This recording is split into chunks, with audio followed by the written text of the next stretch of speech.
Justification for GRAPE?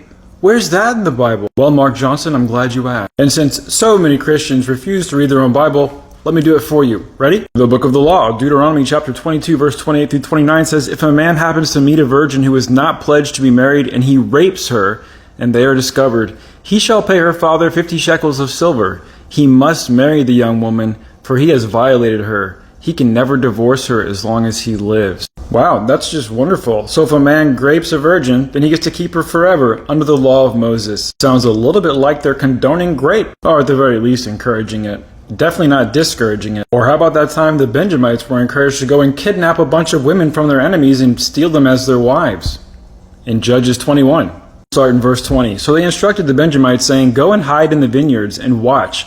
When the young woman of Shiloh come out to join in the dancing, rush from the vineyards, and each of you seize one of them to be your wife.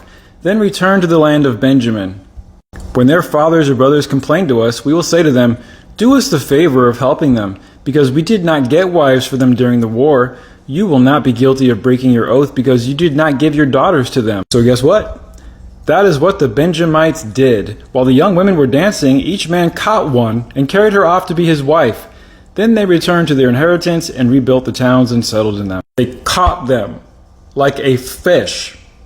Do you think that those women gave their consent to this? You think those women wanted to be captured, carried away, and forced into being someone else's wife? P.S. When there's no consent, that's what GRAPE is all about. I didn't want to have to add that, but I kind of feel like I need to since so many conservative Christians are confused about this. Let me just give one more example of how the Bible condones GRAPE. Here we go in Deuteronomy chapter 21, verses 10 through 14.